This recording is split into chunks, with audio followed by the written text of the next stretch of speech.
Ever notice how you talk to yourself in ways you would never speak to a friend? That harsh voice in your head might be sabotaging your happiness more than any external obstacle ever could. What if the biggest barrier between you and your dreams is you?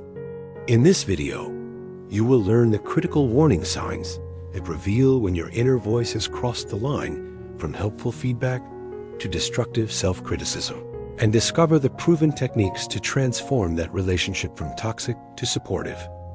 Let me paint you a picture. You wake up, look in the mirror, and the first thought that crosses your mind is not encouragement or kindness. It is a laundry list of everything wrong. Your appearance, your choices from yesterday, that embarrassing thing you said 3 years ago that nobody else remembers. Sound familiar? This is not just occasional self-doubt. This is self-criticism, and it is running your life from behind the scenes like a puppet master you never agreed to hire. The difference between healthy self-reflection and destructive self-criticism is enormous, yet most people cannot tell them apart. Self-reflection helps you grow. It says, "I made a mistake. What can I learn?" Self-criticism, on the other hand, attacks your core identity. It whispers, "I am a mistake. I am fundamentally flawed. I will never be enough." That distinction matters because one builds you up while the other tears you down brick by brick until you are living in the eye, rubble of your own potential. Here is what most people do not realize. That critical voice inside your head was not born with you. It was installed, programmed into your operating system during childhood, usually by well-meaning but flawed authority figures who thought criticism would motivate you to be better. Maybe your parents constantly pointed out what you did wrong instead of celebrating what you did right. Maybe teachers compared you to other students. Maybe siblings or peers made you feel like you had to earn love through achievement. These experiences created a blueprint, a mental model that says, "I need to be perfect to be acceptable, and anything less makes me worthless." Fast forward to adulthood, and that voice has become automatic, so familiar that you mistake it for truth rather than recognizing it as learned behavior that can be unlearned. The stakes here are higher than you might think. This is not just about feeling mad occasionally. Research shows that chronic self-criticism is directly linked to anxiety disorders, depression, eating disorders, and even post-traumatic stress responses. When you constantly attack yourself internally, your body responds as if you are under genuine threat. Your stress hormones spike, your immune system weakens, your sleep quality plummets, and your ability to connect meaningfully with others deteriorates. You become trapped in a cycle where self-criticism creates the very failures it predicts, which then fuels even more self-criticism. It is a downward spiral that feels impossible to escape. But here is the truth that will change everything. You can break free. But first, you need to understand exactly what you are dealing with. So here is the question that will unlock next. What are the specific warning signs that your self-criticism has crossed the line from helpful to harmful? And why do some people develop this pattern while others do not? The warning signs are more obvious than you think once you know what to look for.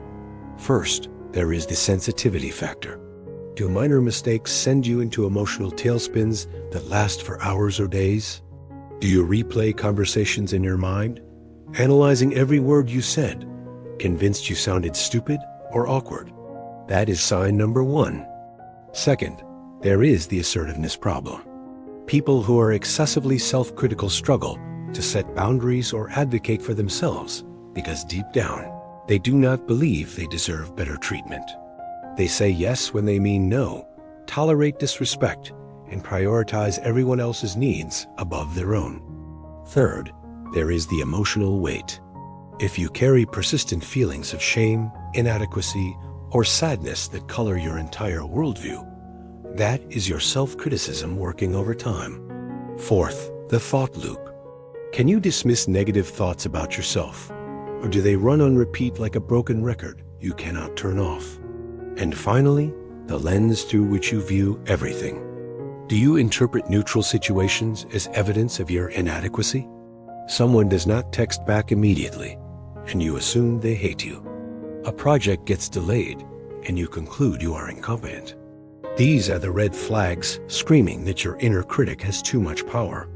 Now, why do some people develop this pattern while others sail through life with healthy self-esteem? The answer lies in early developmental experiences. Children who grow up with parents who use criticism as their primary communication tool internalize that voice. If your caregivers constantly said things like, "Why cannot you be more like your sister?" or "You are so lazy," or "I am disappointed in you," your brain absorbed those messages and made them part of your identity. Beyond parenting, there are other contributors. Genetic factors play a role.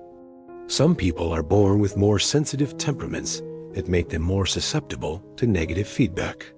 Traumatic experiences, bullying, unstable attachments where love felt conditional. All of these create fertile ground for self-criticism to take root and grow.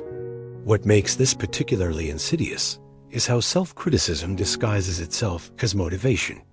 Your inner critic convinces you that if you just beat yourself up enough, you will finally change and become the person you should be. But research proves the opposite. Self-criticism actually impedes goal achievement. It triggers rumination and procrastination. It makes you avoid challenges because failure feels too threatening to your already fragile sense of self. Meanwhile, self-compassion, the antidote to self-criticism, has been shown to increase motivation, resilience, and actual performance. People who treat themselves with kindness when they stumble get back up faster and try again. People who berate themselves stay down longer, too afraid to risk another blow to their ego. This brings us to the most important question of all, the one that probably brought you to this video in the first place. How exactly do you silence that cruel voice and replace it with something healthier? What are the concrete, actionable steps that will transform your relationship with yourself from enemy to ally? The transformation starts with a technique that sounds simple, but is profoundly powerful: cognitive restructuring. This is not positive thinking or affirmations plastered over deep wounds. This is about becoming a detective of your own mind, investigating whether your self-critical thoughts are actually true or just habitual lies you have been telling yourself for so long that you forgot to question them. Here is how it works. When a self-critical thought appears, like "I am such an idiot for making that mistake," you pause and ask 3 questions. First, what is the evidence for this thought? Often, you will find there is none. One mistake does not make you an idiot. It makes you human. Second, what is the evidence against this thought? You have succeeded at countless things. You have learned from past errors. You have capabilities and strengths that contradict this harsh label. Third, what would I tell a friend in this situation? Almost always, you would offer compassion, perspective, and encouragement. Apply that same standard to yourself. Then, you consciously reframe the thought into something more balanced and constructive. I made a mistake, which gives me valuable information about what to do differently next time. Everyone makes mistakes.